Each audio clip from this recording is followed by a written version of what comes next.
Haleluya, Engkau urapi kami semua Tuhan, para pelayan-pelayan-Mu Tuhan, para jemaat-Mu Tuhan.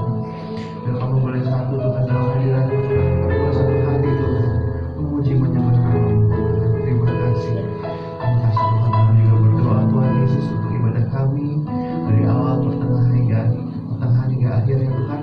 Kiranya biar Engkau lah yang terus beracara Tuhan dalam ibadah ini Tuhan. Roh Kudus ambil alih hati kami, pikiran kami, jiwa kami. Biar tidak ada distraksi Tuhan Yesus. Biar hati kami boleh terus fokus tertuju kepada-Mu Tuhan. Kami juga berdoa Tuhan, bila ada upaya dari kuasa roh jahat Tuhan yang mengganggu Tuhan, merebut sukacita kami dalam hari ini Tuhan, dalam memuji memuliakan Tuhan, kami mau usir kepala kuasanya hanya di dalam nama Tuhan Yesus.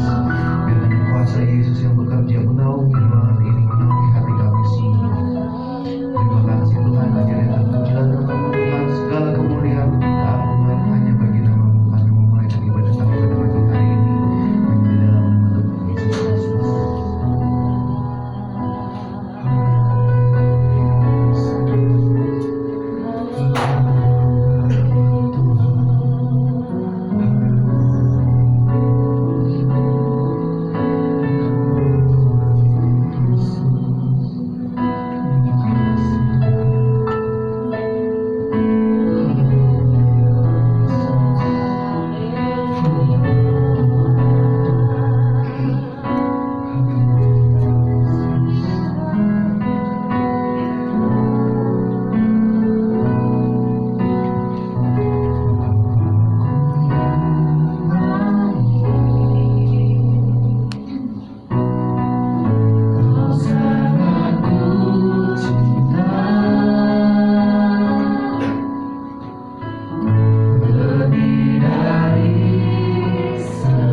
Tuhan, manusia yang dikasih Tuhan, bersyukur kita Tuhan masih berikan kesempatan buat kita untuk bersama-sama beribadah, pujian penyembahan, dan kita akan mendengar firman Tuhan. Saya bersyukur Tuhan masih percayakan saya untuk boleh melayani, membagikan kebenaran firman Tuhan. Terima kasih juga pada Bapak Gembala yang saat ini kebetulan sedang melayani di Puncak, yang sudah mempercayakan saya untuk boleh membagikan kebenaran firman Tuhan. Saudara yang dikasih Tuhan, kita langsung aja akan membuka di dalam Alkitab Kisah Para Rasul 7 ayat yang ke-54 sampai dengan ayatnya yang ke-60.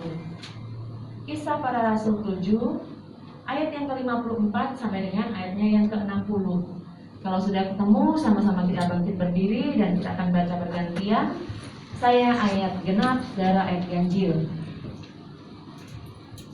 Stefanus dibunuh, Saulus hadir. Ketika anggota-anggota Mahkamah Agama itu mendengar semuanya itu, sangat tertusuk hati mereka. Maka mereka menyambutnya dengan gertakan gigi. Tetapi Stefanus yang penuh dengan Roh Kudus menatap ke langit, lalu melihat kemuliaan Allah dan Yesus berdiri di sebelah kanan Allah. Lalu katanya, sungguh aku melihat langit terbuka dan Anak Manusia berdiri di sebelah kanan Allah. Maka berteriak-teriaklah mereka dan sambil menutup telinga serentak menyambutnya. Ayat yang ke-58, mereka menyeret dia keluar kota lalu melemparinya, dan saksi-saksi meletakkan jubah mereka di depan kaki seorang muda yang bernama Saulus. Setelah mereka melemparinya, Stefanus berdoa kepadanya, "Ya Tuhan Yesus, terimalah rohku." Sambil berlutut ia berseru dengan suara nyaring, "Tuhan, janganlah tanggungan dosa ini kepada mereka."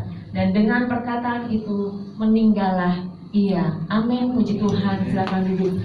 Saya dikasih Tuhan. Perikop yang baru saja kita baca ini adalah kisah di mana Stefanus dibunuh oleh rakyat yang ada karena dia menyaksikan tentang Tuhan Yesus.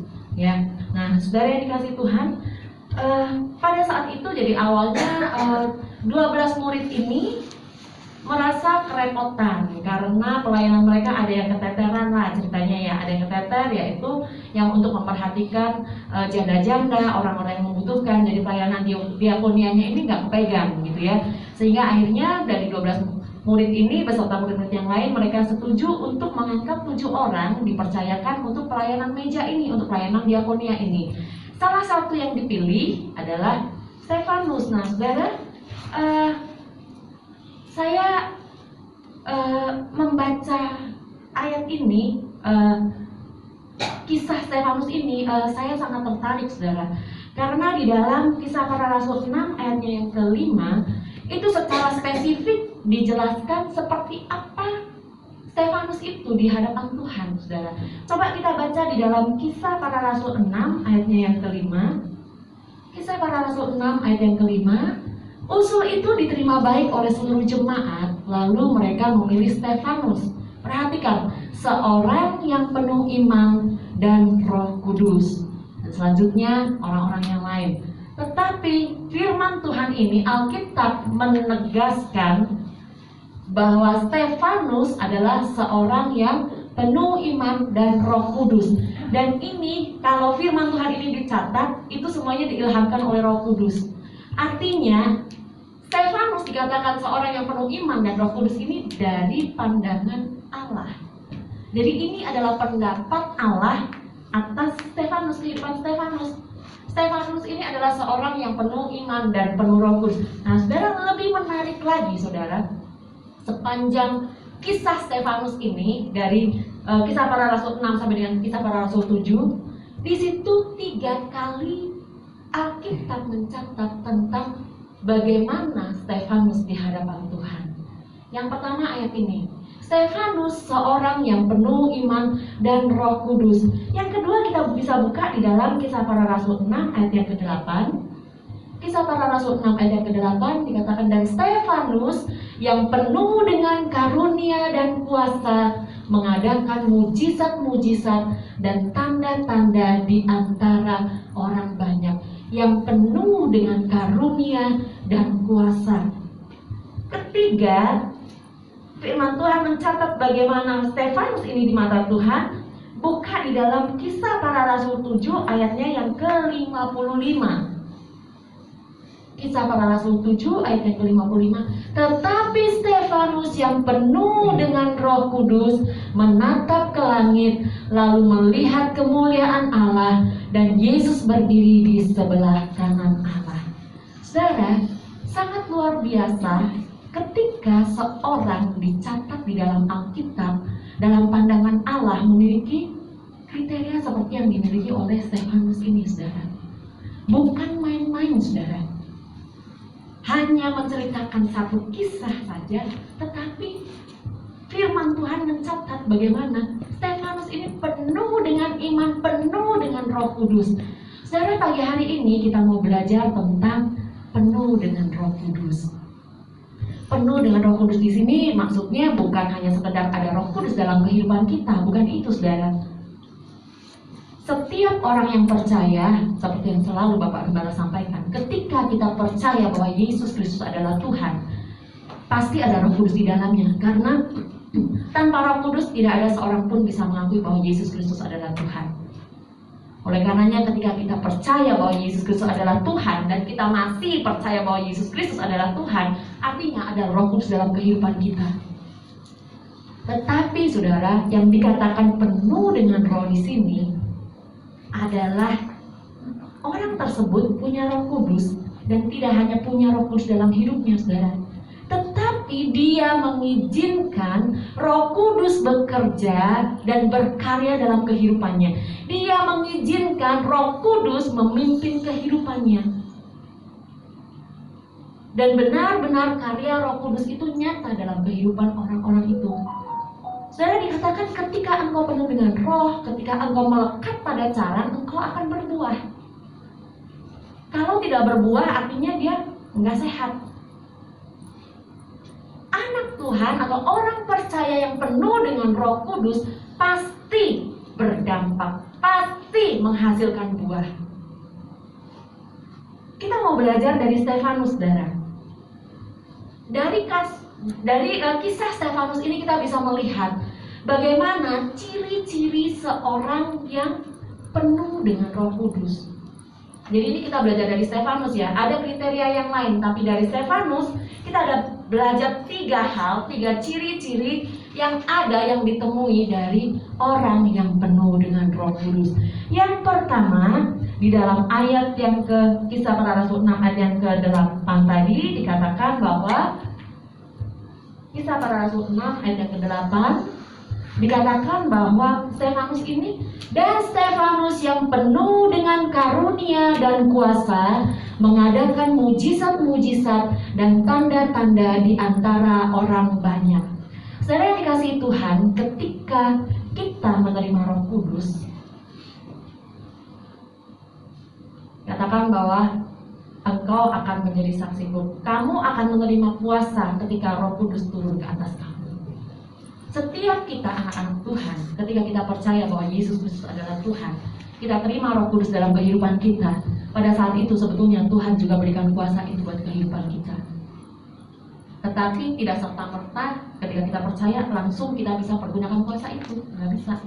Tetap harus Roh Kudus yang berkarya dalam kehidupan kita, bukan kita, saudara. Tetapi Roh Kudus yang bekerja dalam kehidupan kita. Nah, kita bisa melihat Stefanus penuh kuasa dan karunia. Dia mengadakan mujizat dan tanda-tanda di antara banyak orang. Saudara, seorang yang tidak dipimpin oleh Roh Kudus, dia mungkin di luar sana ada, bukan mungkin ya, memang ada orang yang menggunakan kuasa kegelapan untuk mengadakan mujizat, ada. Tapi itu mujizatnya ya mujizat bohong-bohongan sebetulnya ya, bukan mujizat. Tetapi kita berbicara di sini dalam konteksnya anak Tuhan yang hidup di dalam Tuhan. Ketika dia penuh dengan Roh Kudus, dia akan punya kuasa untuk melakukan mujizat dan melakukan tanda-tanda heran. Stefanus ini, saudara, karena dia penuh dengan Roh, dia penuh dengan kuasa, dia punya otoritas sehingga dia punya keberanian untuk menghadapi orang segitu banyak yang menentang, yang tidak menyukai ajaran Yesus. Gak gampang saudara, kita diperhadapkan dengan satu orang yang gak senang sama Tuhan Yesus, terus kita mau menceritakan tentang Yesus, itu gak gampang. Ada kekhawatiran apalagi khususnya di Indonesia ya. Oh nanti dibilang kristenisasi seperti itu ya. Tetapi satu hal saudara, Stefanus ini dia memiliki satu otoritas untuk dia berbicara tentang kebaikan Tuhan, tentang kabar baik, tentang Yesus. Dan tidak hanya itu saudara, ketika dia mengadakan mujizat dan disertai tanda-tanda heran, di situ orang bisa melihat bahwa ada satu kuasa yang luar biasa dalam hidup Stefanus, yaitu kuasa Roh Kudus. Nah saudara yang dikasih Tuhan, selain daripada itu, mujizat, kemudian tanda-tanda heran itu karunia yang Tuhan kasih ya. Ada juga yang namanya karunia itu hikmat saudara. Stefanus ini juga diberikan hikmat yang luar biasa. Ketika dia diperhadapkan pada mahkamah begitu ya, dia harus melakukan pembelaan diri. Yang dilakukan dia bukan membela diri dia sendiri, tetapi dia menceritakan tentang kebenaran firman Tuhan. Hikmat yang dari Allah itu akan membuat kita bisa berbicara tentang kebaikan Tuhan. Hikmat Allah itu tidak akan pernah menceritakan tentang kejelekan orang, tidak akan pernah menjatuhkan orang. Tapi hikmat dari Allah itu akan membuat kita berkata-kata memberkati dan memuliakan Tuhan. Karena hikmat itu dari Tuhan saudara. Dan itu yang dilakukan oleh Stefanus saudara. Ada ayat yang menulis di dalam ayat Kisah Para Rasul 6 ayatnya yang ke-10. Kisah Para Rasul 6 ayat yang ke-10 di sini dituliskan bahwa tetapi mereka tidak sanggup melawan hikmatnya dan roh yang mendorong dia berbicara.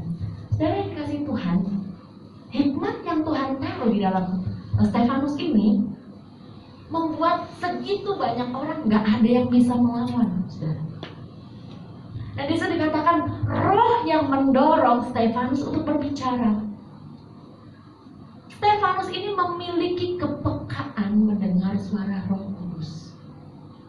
Kadang-kadang kita dengar suara Roh Kudus saudara, tapi kita nggak peka. Kita pikir cuma iya nggak ya, iya nggak ya, iya nggak ya.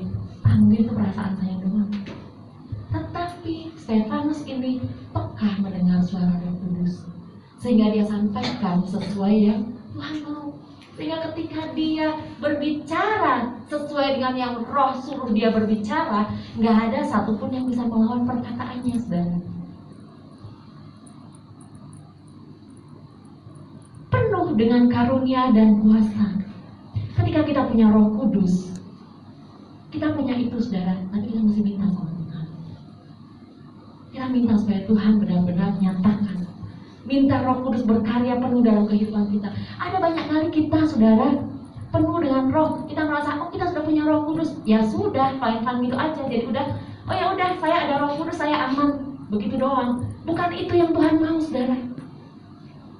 Roh Kudus yang ada di dalam kehidupan kita harus berperan di dalam kehidupan kita. Harus menyatakan karyanya dalam kehidupan kita.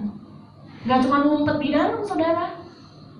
Ada banyak kali kita cuma penjarakan Roh Kudus di dalam, batasi supaya dia nggak bekerja, batasi sejauh, saya ada Roh Kudus, aman, sudah selesai. Bukan itu, saudara. Yang Stefanus lakukan adalah dia izinkan Roh Kudus berkarya dan memimpin kehidupannya. Sehingga apa? Karunia Tuhan anugerahkan buat dia. Penuh iman dan karunia, saudara, penuh kuasa. Ada otoritas Allah Tuhan taruh dalam kehidupan Stefanus.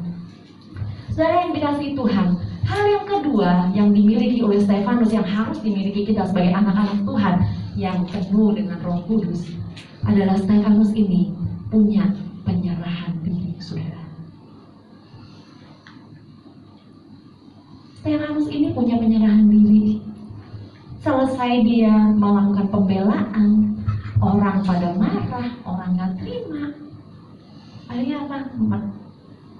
Mulai dilempar pakai batu, saudara.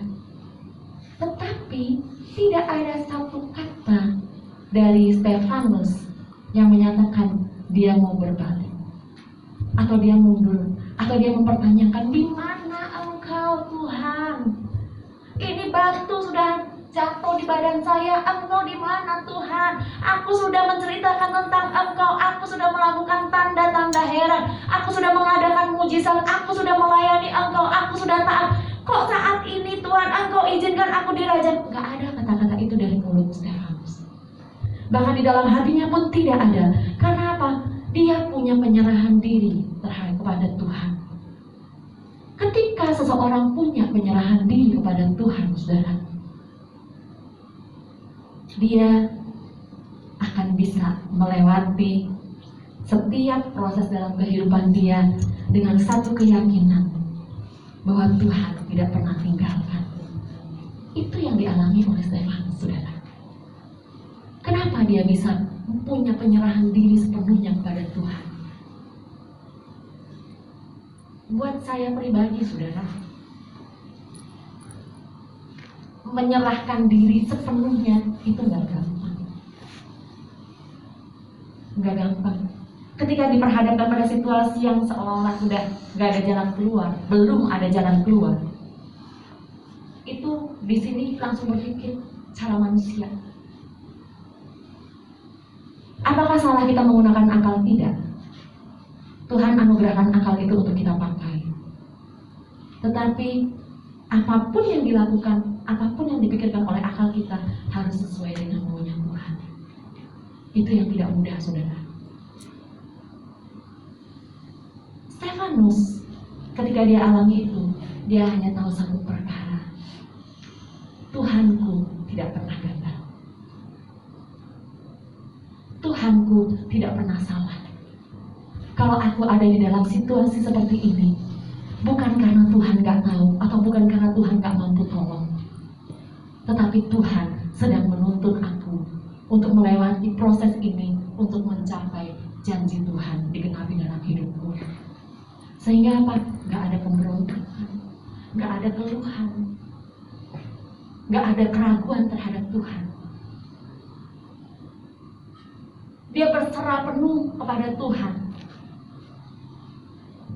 Berserah di sini bukan pasrah yang terus akhirnya pasrahnya gara-gara kita ya udahlah pasrah aja, terserah terus udah diam-diam aja. Enggak, saudara.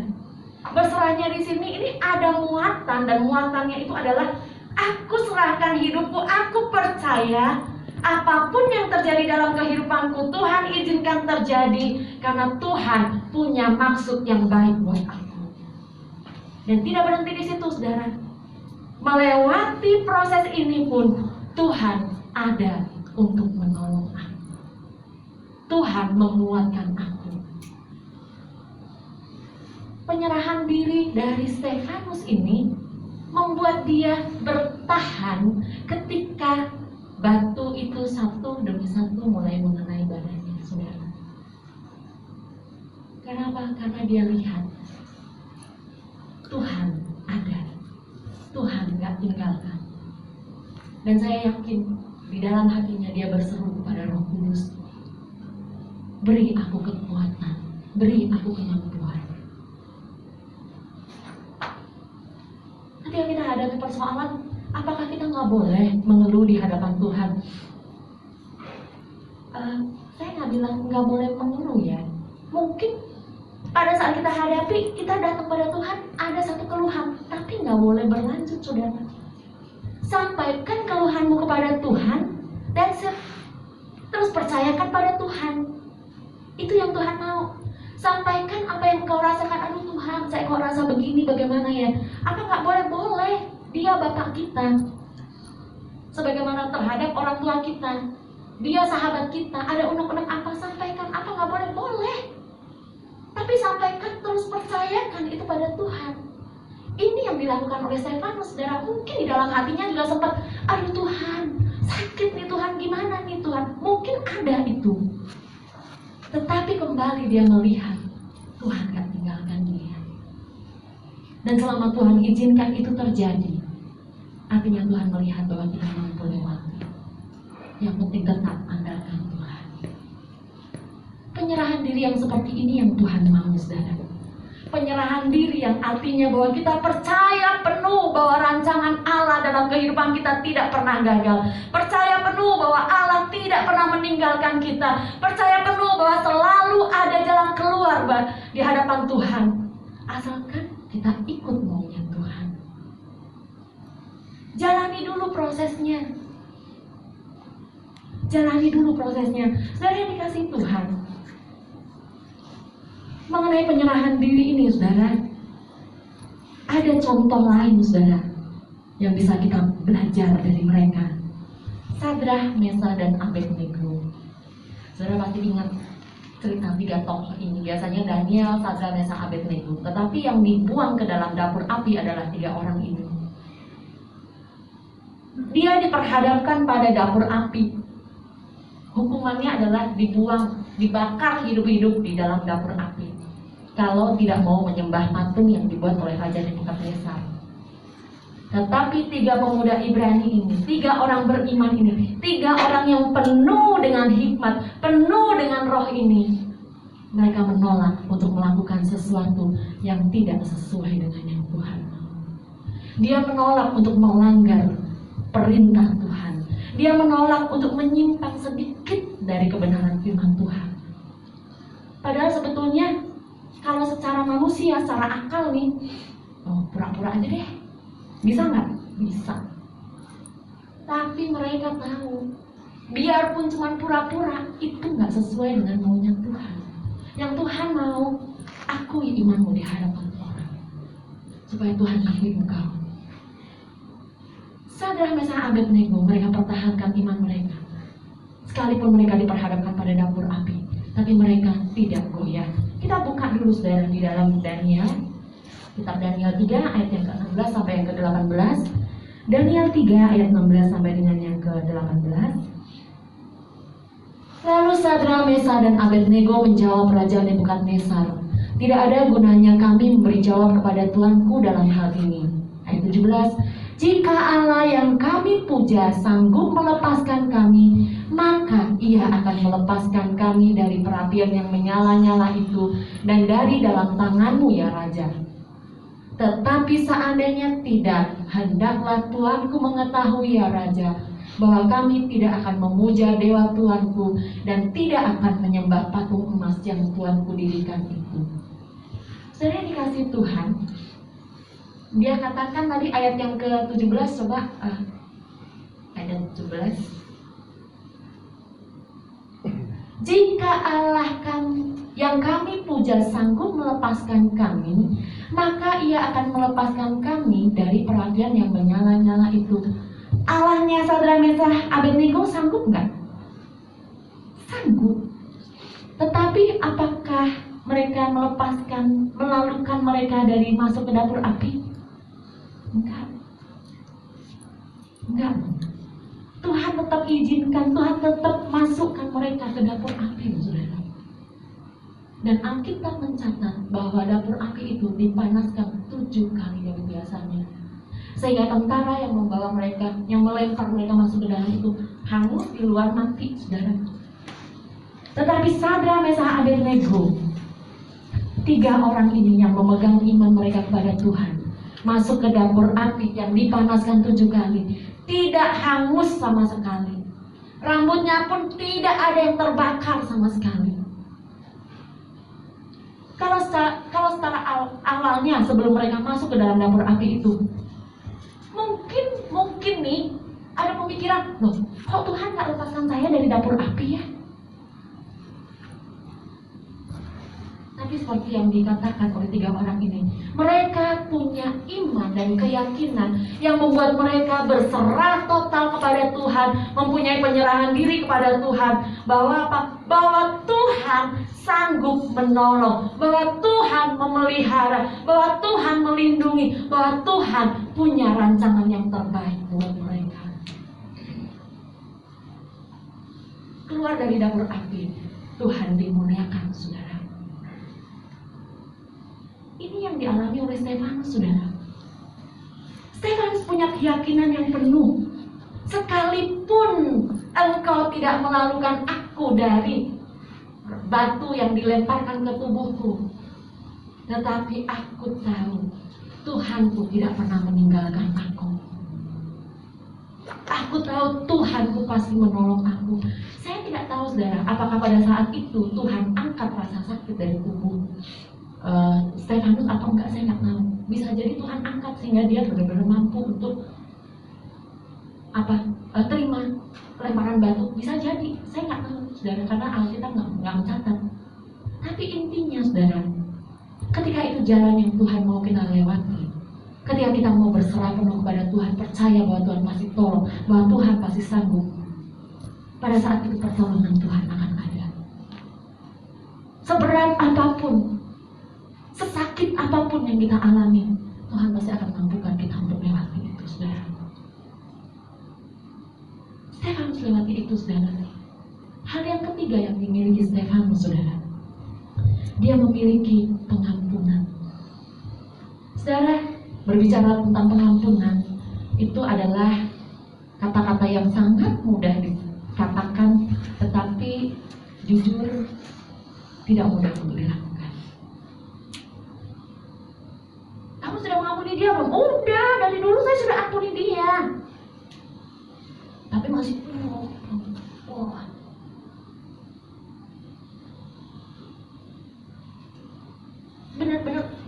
benar-benar mengampuni itu tidak mudah, saudara.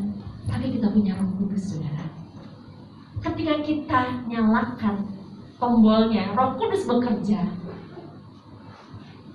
maka Roh Kudus akan berikan kita kemampuan untuk melepas pengampunan itu, saudara.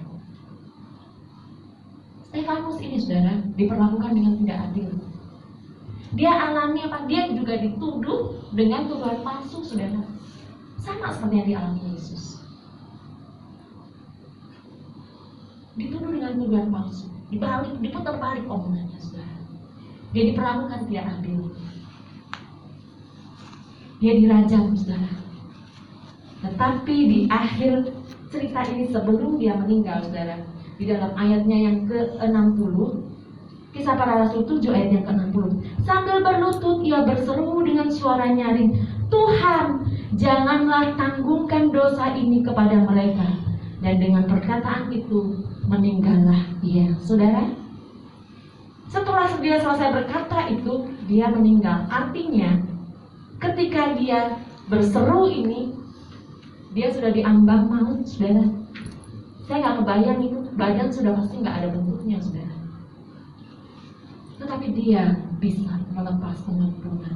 Karena apa? Sampai akhir hidupnya, dia tetap izinkan Roh Kudus berperan dan berkarya dalam kehidupannya. Pengampunan itu bisa dilepaskan, saudara, ketika kita punya Roh Kudus dalam kehidupan kita. Bukan hanya punya Roh Kudus, ketika kita izinkan Roh Kudus mengambil alih, berkarya, memimpin kehidupan kita. Stefanus ini penuh dengan Roh Kudus, saudara. Dan ini menjadi salah satu contoh atau teladan yang patut kita belajar dari dia, saudara.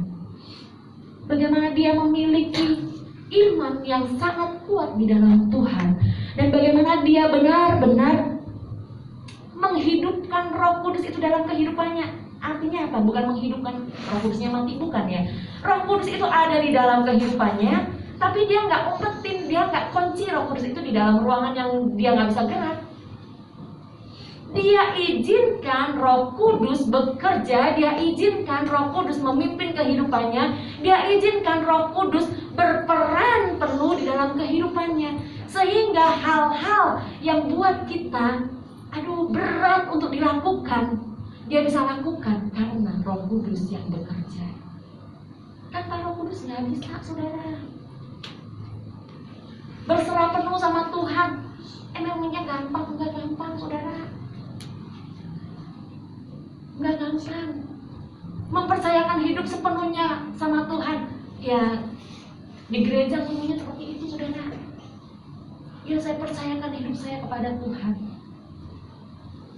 Tapi ketika ada sesuatu yang benar-benar mendesak atau sesuatu yang benar-benar membuat kita pergumulan yang berat, masalah yang berat, apakah masih bisa ngomong seperti itu?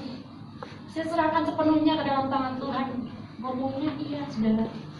Tetapi untuk benar-benar menyerahkan hidup kita sepenuhnya ke dalam tangan Tuhan, percaya penuh bahwa Tuhan menyertai, bahwa Tuhan sanggup menolong, bahwa Tuhan punya cara yang ajaib untuk menolong kita, itu nggak gampang. Karena ada banyak kali kita maunya Tuhan nolong kita dengan caranya kita. Benar nggak? Ketika kita hadapi masalah, kita berdoa, saya percaya Tuhan, Engkau sudah menolong saya. Betul, Tuhan sudah tolong kita. Dan mungkin masih di jalan, gitu ya. Tapi pertolongan itu Tuhan sudah adakan. Tetapi bayangan kita, caranya tuh begini loh Tuhan. Dia mesti begini, ini harusnya begini. Misalnya kalau untuk urusan usaha, oh usaha saya ini begini, yang rival-rival saya itu semuanya kolaps, terus saya tetap berhasil. Jadi orang datangnya ke saya semua. Itu kan cara kita. Tapi cara Tuhan nggak seperti itu, saudara. Cara Tuhan nggak seperti itu.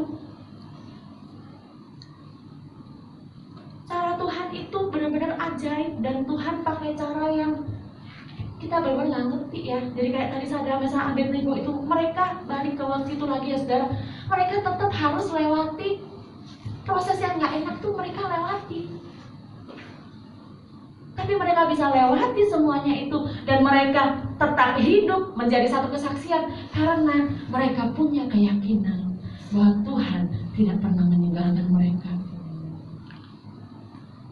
Walaupun harus mati, istilahnya, bayangannya masuk ke dapur api pasti mati dong. Walaupun saya harus mati, tapi saya tahu Tuhan pasti tetap ada bersama dengan saya. Saya tahu Tuhan pasti tetap tolong. Ini yang dialami oleh Stefanus. Walaupun batu itu sudah mulai kena di badan saya, tapi saya percaya kalau toh batu itu membunuh saya, tubuh saya secara jasmani, tapi saya tahu ada pertolongan Tuhan yang ajaib.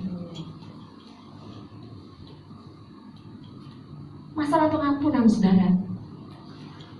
Stefanus ini memiliki pengampunan, sakit kan? Dilempar batu, cuma satu batu aja kena, sakit, saudara. Ini begitu banyak orang mengerumuni dia, terus ngelemparin batu semua, saudara. Saya nggak kebayang tuh badan kayak gimana, bocor-bocor kayak gimana, darah di sana sini, darah semuanya. Mungkin bisa jadi orang, kalau mau saya orang lain di situ, kalau dia nggak penuh dengan Roh Kudus, mungkin dia berdoanya, Tuhan balas mereka, Tuhan balas mereka, Tuhan, pakai batu yang gede, atau tenggelamkan mereka di laut, atau bikin apa, ada gempa bumi biar orang-orang itu ngerasain. Mungkin, saudara. Tapi yang dilakukan oleh Stefanus, jangan tanggungkan dosa ini pada mereka. Artinya apa? Dia mengasihi orang-orang itu dan dia melepaskan pengampunan itu, saudara. Yusuf mengalami hal yang sama, saudara. Dia dikhianati bahkan oleh kakak-kakaknya sendiri, saudara. Kakak-kakaknya sendiri yang seharusnya menjadi support sistemnya dia, yang seharusnya ring satu, yang menolong dia, yang melindungi dia, yang menjaga dia, yang ngebelain dia. Tapi ternyata ring satunya ini justru yang mengkhianati dia, memperlakukannya, menjual dia, sehingga dia awalnya nggak cuma menjual ya, awalnya bahkan mereka rencana untuk membunuh Yusuf. Tetapi Yusuf jalani proses itu dengan hati yang seperti Stefanus. Dia percaya bahwa Tuhan ada bersama dengan dia. Dalam keadaan yang gak enak sekalipun, dalam keadaan dikhianati, dalam keadaan dia difitnah pun, Tuhan ada bersama dengan dia dan Tuhan tahu. Tuhan gak pernah tinggalkan. Dia tahu Tuhan tidak pernah gagal, saudara. Dan benar, Tuhan tidak pernah gagal untuk mengenapi janji. Kita yang suka gagal untuk terima janji itu, saudara. Bukan Tuhan yang gagal. Jadi jangan salah, saudara. Jangan bilang Tuhan gak genapi janjinya dalam kehidupan saya. Bukan Tuhan gak genapi, saudara. Tuhan itu tidak pernah gagal mengenapi janjinya. Tapi kita yang suka menyimpang dari jalannya Tuhan, sehingga kita tidak sampai pada janji Tuhan. Belajar seperti Stefanus, belajar seperti Yusuf, belajar seperti Sadrak, Mesak, Abednego, saudara. Tetap ada di dalam jalannya Tuhan. Walaupun situasinya gak enak, tetap datang pada Tuhan, tetap percaya pada Tuhan. Dan apa? Pengampunan ini, saudara, Kita coba buka di dalam Kejadian 45. Kejadian 45, saya percaya Bapak Ibu Saudara kisah ini hafal sekali, tapi saya tergerak untuk baca ini. Kejadian 45 ayatnya yang kelima, dan nanti lompat ayat yang ke-7 dan 8. Tetapi sekarang janganlah bersusah hati dan janganlah menyesali diri karena kamu menjual aku ke sini. Sebab, perhatikan, untuk memelihara kehidupanlah Allah menyuruh aku mendahului. Dia gak nyalahin kakak-kakaknya. Dia bisa melihat agenda Allah dalam kehidupannya seperti ini. Proses Tuhan untuk membawa dia ke situ ternyata melewati jalan yang sangat gak enak. Ayat yang ke-7 dan 8. Maka Allah telah menyuruh aku mendahului kamu untuk menjamin kelanjutan keturunanmu di bumi ini dan untuk memelihara hidupmu sehingga sebagian besar daripadamu tertolong. Ayat 8. Jadi bukanlah kamu yang menyuruh aku ke sini, tetapi Allah, dialah yang telah menempatkan aku sebagai bapa bagi Firaun dan tuan atas seluruh istananya dan sebagai kuasa atas seluruh tanah Mesir. Dia lewati proses yang Tuhan izinkan, saudara, dengan tidak menyimpan dendam. Dengan apa? Dengan hati yang terbuka. Dia mengampuni kakak-kakaknya. Dia nggak nyalahin kakak-kakaknya. Dia tidak menyalahkan kakak-kakaknya sudah melakukan sesuatu yang jahat terhadap dia. Awalnya ketika dia pertama dijual, mungkin dia bertanya-tanya, saudara. Tetapi ketika dia sudah ada di proses itu, dia sudah tidak mempertanyakan itu karena dia percaya agenda Tuhan itu ajaib buat dia. Agenda Tuhan buat setiap kita berbeda, saudara. Tetapi agenda Allah buat setiap kita membawa kita pada hari depan yang penuh harapan. Agenda Allah dalam kehidupan kita, endingnya adalah kebaikan, berkat, sesuatu yang menyenangkan, sesuatu yang luar biasa, saudara. Dan akhir dari semuanya itu adalah surga, saudara. Agenda Allah itu, saudara. Tapi kita nggak bisa ngatur Allah. Agendanya harus begini. Tuhan, aku nggak mau, dia udah begitu sama aku. Belajar untuk mengampuni, saudara. Mudah dikatakan, tapi tidak mudah untuk dilakukan. Tapi kuncinya bukan masalah bisa atau nggak bisa, bukan, saudara. Kuncinya adalah mau atau nggak mau. Ketika kita mau mengampuni, saudara, dan kita minta Roh Kudus untuk menolong kita, Dia akan berikan kemampuan kita untuk bisa mengampuni orang lain. Sebesar apapun kejahatan yang orang lain sudah kerjakan dalam kehidupan kita, ketika kita datang pada Tuhan, kita katakan, Tuhan, aku mau mengampuni dia, tapi aku nggak mampu. Tuhan, tolong berikan aku kemampuan. Tuhan akan mampukan. Dan ketika sudah lewati itu, saudara akan melihat ajaib Tuhan kerjakan. Secara manusia, seolah-olah gagal. Rancangan Tuhan bagi Stefanus ini gagal karena Stefanus mati. Karena Stefanus gak ditolong dalam tanda kutip. Tapi bukan itu, saudara. Rancangan Allah atas kehidupan Stefanus, agenda Allah buat Stefanus memang seperti itu, saudara. Dia adalah martir pertama, orang yang mati buat Kristus pertama, saudara.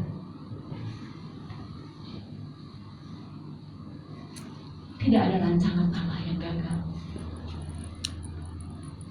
Tapi yang penting kita harus hidup penuh dengan Roh Kudus untuk kita sampai pada menerima rancangan Allah yang ajaib dalam kehidupan kita. Saya tidak tahu pergumulan apa yang sedang saudara alami hari-hari ini. Persoalan apa mungkin ada mengenai kesehatan, mungkin mengenai rumah tangga, mengenai usaha, pekerjaan, mengenai anak-anak, pendidikan. Mungkin merasa ada Tuhan kok kayak begini, atau mungkin ada orang yang jahat terhadap saudara.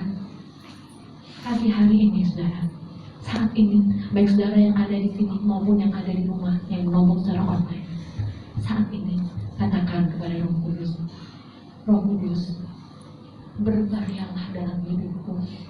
Ambil alih, Roh Kudus, pimpin hidupku. Kalau tadinya itu tombolnya itu tombol off, sekarang pindah ke on. Izinkan Roh Kudus berkarya, izinkan Roh Kudus bekerja dalam kehidupanmu, dan engkau akan melihat, engkau akan rasakan bagaimana Dia akan menuntun kita dari satu kemuliaan pada kemuliaan yang lain. Walaupun melewati lembah, tapi Dia akan bawa kita dari kemuliaan pada kemuliaan, dari satu kemenangan pada kemenangan yang lain, dari satu berkat pada berkat yang lain. Karena Dia tidak pernah meninggalkan kita dan Dia tidak pernah gagal. Kita tundukkan kepala kita. Haleluya Yesus. Pemain musik kita maju ke depan. Kita naikkan pujian tadi, segala perkara dapat ku tanggung. Haleluya. Ketika engkau menghadapi kesulitan, ketika engkau menghadapi pergumulan yang berat, ingat bahwa Roh Kudus sudah memberikan engkau kuasa. Roh Kudus sudah memberikan engkau kuasa dan iman yang penuh. Roh Kudus sudah memberikan engkau hati yang mau untuk berserah kepada Tuhan, belajar untuk menyerahkan kehidupanmu kepada Tuhan. Dan yang ketiga, jangan lupa, kalau masih ada dendam dalam hatimu, kalau masih ada sakit hati di dalam hatimu, lepaskan pengampunan. Lepas pengampunan itu. Dan izinkan Roh Kudus semakin berkarya dalam kehidupanmu. Haleluya. Amin.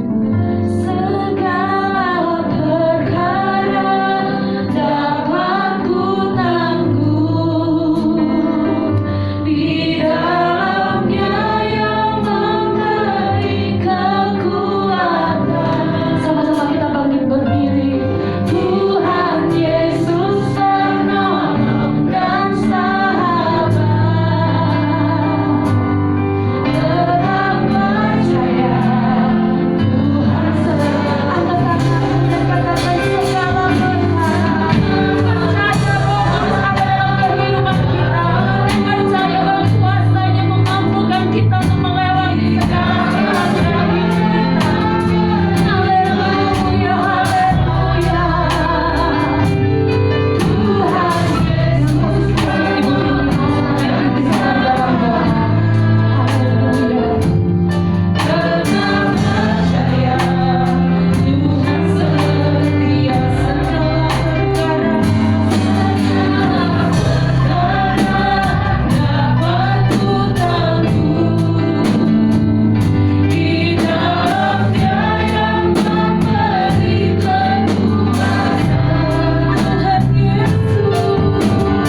Yesus penolong dan sahabat.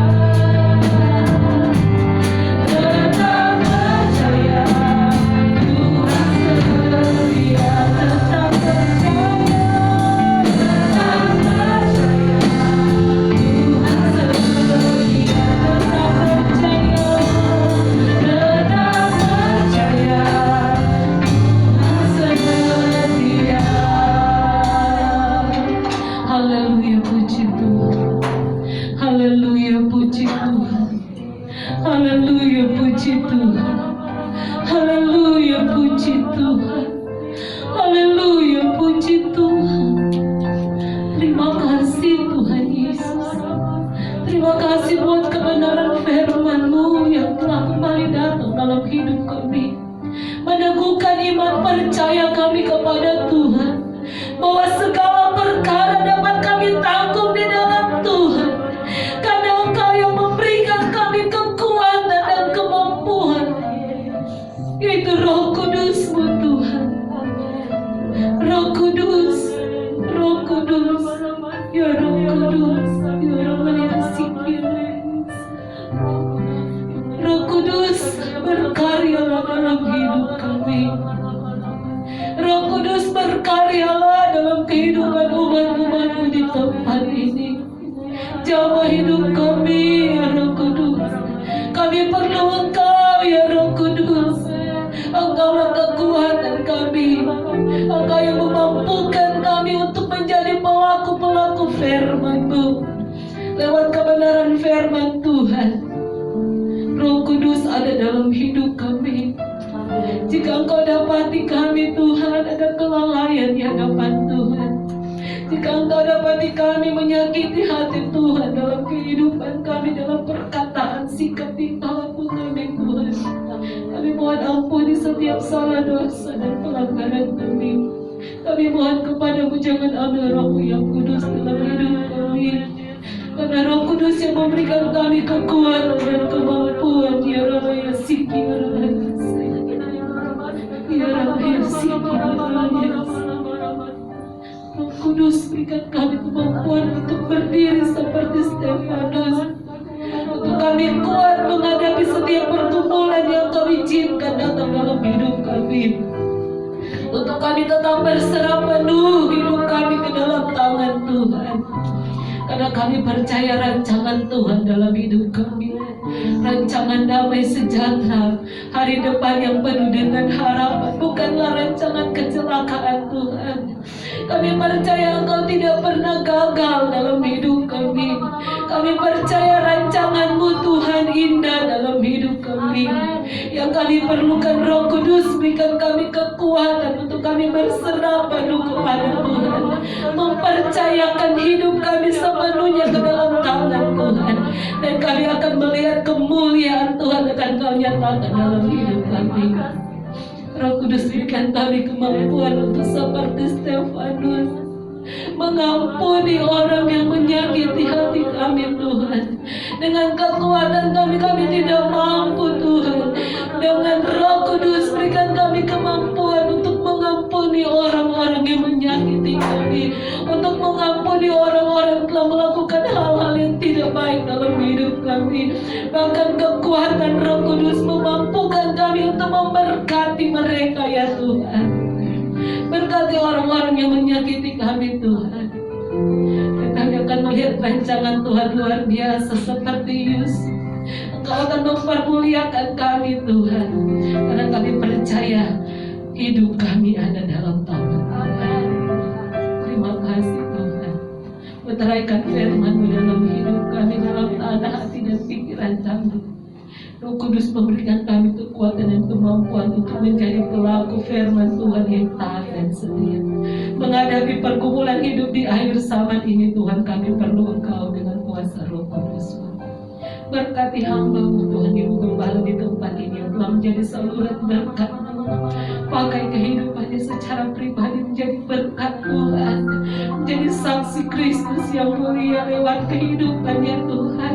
Dia dapat menangkan banyak jiwa, hidupnya untuk kemuliaan nama Tuhan, hidupnya diberkati menjadi saksi Kristus, sehingga lewat kehidupannya nama Tuhan dipermuliakan. Berkati keluarganya, berkati suami, anak-anak, pelayanannya di tempat ini, dimanapun dia pergi dan berada, diberkati di dalam nama Tuhan Yesus Kristus. Bahkan kami semua yang sudah dengar firman Tuhan, jemaat Tuhan yang hadir di tempat ini, bahkan jemaat Tuhan yang ada di rumah menyaksikan lewat online ibadah pagi hari ini, kami semua yang dengar firman Tuhan, kami diberkati di dalam nama Tuhan Yesus Kristus. Terima kasih Tuhan, bersyukur kami berdoa dalam nama Tuhan Yesus Kristus. Haleluya. Amin.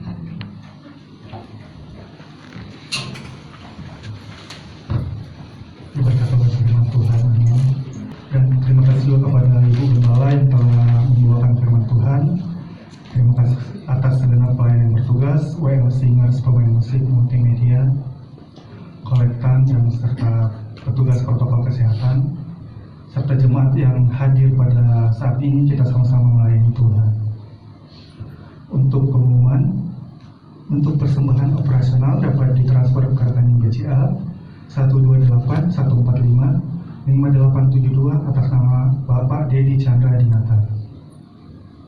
Untuk persembahan pembangunan pembelian ruko kedua dapat ditransfer ke rekening BCA digital 000-9372-61639 dengan kode bank 501 atas nama Bapak Aditya Sumirat. Untuk persembahan persepuluhan dapat ditransfer ke rekening BCA 7400516574 atas nama Bapak Yance Manoret. Dan bagi jemaat yang sudah mentransfer persembahan persepuluhan dapat menghubungi Bapak atau Ibu Gembala untuk didoakan. Untuk persembahan sekolah minggu dapat ditransfer ke rekening BCA 572-542-6370 atas nama Ibu Ida Agustin Supriyatna. Untuk doa puasa mingguan BPD Kota Wisata dilakukan setiap hari Senin. Untuk ibadah ponsel dilakukan secara online melalui Zoom setiap hari Rabu jam 19.30. Untuk ibadah WSP dilakukan di gereja pada hari Jumat jam 18.00 pada Jumat kedua, keempat, dan kelima. Untuk doa pagi dilakukan secara online melalui Zoom setiap hari Sabtu jam 7 pagi sampai dengan jam 8 pagi. Untuk ibadah pemuda dan remaja atau YMB dilakukan di gereja setiap hari Sabtu pukul 18.15. Untuk ibadah minggu depan, ibadah pertama jam 7 dilakukan di gereja, ibadah jam kedua jam 9 dilakukan di gereja, dan jam 11-nya ada ibadah anak-anak di gereja disertai dengan live Zoom. Dan untuk ibadah ketiga jam 17.00 dilakukan di gereja dan disertai dengan ibadah online. Mungkin ada tambahan dari Ibu Gembala.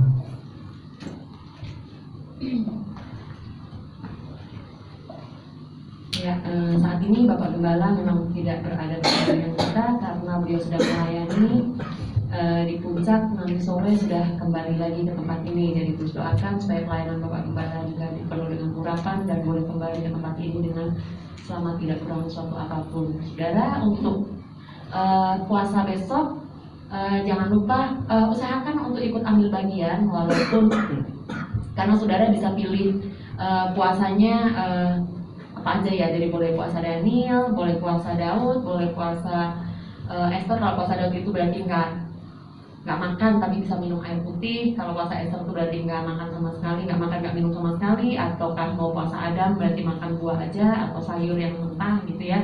Terserah, tapi coba belajar untuk ambil bagian di dalam puasa besok ya. Kemudian apa namanya,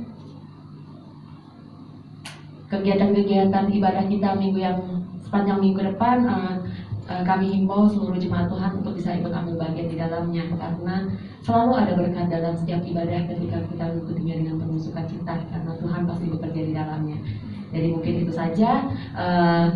Ibu Findri Lasut yang tadi berdoa setelah firman Tuhan ini adalah seorang hamba Tuhan juga. Beliau ini anggota KD Pelmak, pelayanan anak dari Manado. Kebetulan ada kegiatan di Jawa Tengah, dari Jawa Tengah dan Jawa Barat. Kemudian semalam boleh nginap di sini. Kami bertemu pada saat kami sama-sama mengikuti seminar di Korea, dan Ibu Findri Lasut ini sudah seperti adik buat kami gitu ya. Jadi makanya pada saat dia di sini pun dia bilang mau nginep di sini, mau ketemu gitu ya. Jadi puji Tuhan. Terus kita doakan apapun yang menjadi rencananya, karena berapa hari ke depan nanti akan kembali ke Manado, dan terus akan doakan bagaimana nanti dia akan berencana untuk ikut suaminya ke luar negeri, ke tempat yang jauh ya. Kita terus berdoa. Jadi itu saja. Sama-sama kita bangkit berdiri, kita akan akhiri ibadah kita. Kita langsung berdoa ya. Segala puji, hormat, kemuliaan kami kembalikan kepadamu Tuhan. Engkau Allah yang luar biasa, Engkau Allah yang begitu baik. Engkau sudah menyertai dan memberkati ibadah kami pada saat ini Tuhan, dari awal pertengahan hingga pada akhirnya. Kami percaya Tuhan, kami diberkati secara luar biasa, dan sekeluarnya kami dari tempat ini Tuhan, kami siap Tuhan untuk menjadi pelaku-pelaku firman-Mu, untuk memberitakan kabar baik tentang Engkau. Terima kasih Tuhan Yesus, terima kasih Roh Kudus. Kegiatan ibadah kami sepanjang minggu yang akan datang kami serahkan ke dalam tangan-Mu. Engkau yang menolong Tuhan. Kiranya seluruh jemaat-jemaat Tuhan semuanya punya kehausan, ada kehausan, kerinduan untuk sama-sama beribadah, sekalipun secara online Tuhan. Terus Tuhan dorong kami untuk mengikuti setiap ibadah yang ada, karena di situ kami percaya ada pertumbuhan iman, ada sesuatu yang Kau kerjakan dalam setiap peribadahan yang ada. Terima kasih Tuhan Yesus, terima kasih Roh Kudus. Saat ini kami juga berdoa untuk setiap umat-umat-Mu Tuhan.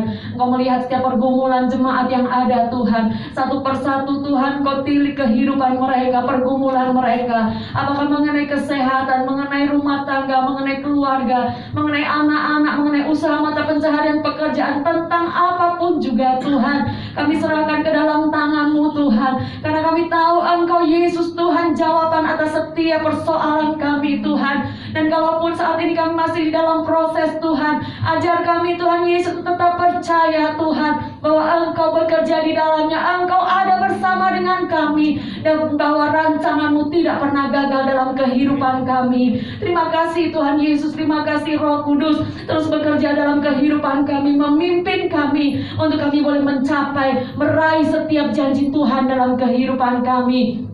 Saat ini Tuhan Yesus, kami juga berdoa Tuhan untuk pelayanan Bapak Gembala Tuhan. Engkau tolong Tuhan memberkati Tuhan, biar pengurapannya biar pelayanannya disertai dengan pengurapan yang dari tempat Maha Tinggi Tuhan. Pakai kehidupannya Tuhan untuk menjadi alat-Mu Tuhan, dan Engkau tolong Tuhan tibakan kembali sore nanti di tempat ini tidak kurang suatu apapun Tuhan, bersama-sama boleh kembali melayani Engkau. Kami juga berdoa untuk bangsa negara ini Tuhan Yesus, situasi politik yang ada, ekonomi yang ada, dan keadaan pandemi yang masih ada Tuhan, kami serahkan ke dalam tangan-Mu Tuhan. Segala sesuatu berjalan Tuhan sepengetahuan Engkau, dan oleh karenanya dalam setiap fase kehidupan kami, dalam setiap keadaan bangsa ini Engkau ada bersama dengan kami. Oleh karenanya Tuhan, biarlah Engkau terus nyatakan Tuhan pembelaan-Mu, pertolongan-Mu bagi kami. Berdoa bagi pemerintah yang ada, mulai dari pemerintah pusat sampai dengan daerah Tuhan.